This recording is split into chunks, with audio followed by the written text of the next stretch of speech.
Lors de la visite officielle de Charles III et de Camilla Parker Bowles en France, Emmanuel Macron s'est montré particulièrement tactile à l'égard du souverain, une attitude qui n'a absolument pas plu de l'autre côté de la Manche. Alors que le président de la République est coutumier du fait, le sociologue Philippe Breton analyse un comportement à travers lequel l'époux de Brigitte Macron aurait quelque chose à prouver. Le mercredi 20 septembre 2023, Charles III et son épouse Camilla Parker Bowles ont atterri à l'aéroport d'Orly pour leur première visite officielle dans l'Hexagone, initialement prévue en mars dernier. Une escapade de 3 jours qui vise notamment à consolider les relations entre la France et le Royaume-Uni, affaiblies par le Brexit.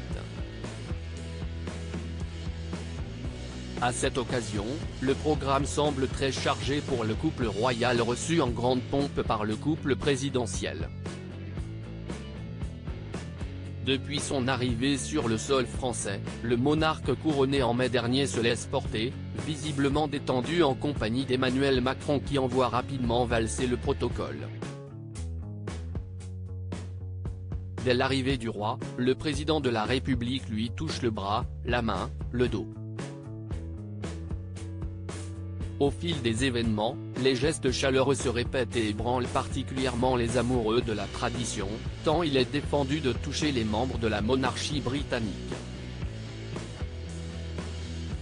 Une règle respectée tout au long du règne de la reine Elisabeth II mais dont le chef de l'État s'est affranchi sans vergogne lors de l'escapade du souverain à Paris. De l'autre côté de la Manche, l'attitude d'Emmanuel Macron à l'égard de Charles III ne passe pas. Ce n'est toutefois pas la première fois que l'époux de Brigitte Macron se montre tactile avec une personnalité haut placée. Une façon, selon le sociologue Philippe Breton, d'instrumentaliser un rapport d'égal à égal, qui trahit une faille chez Emmanuel Macron.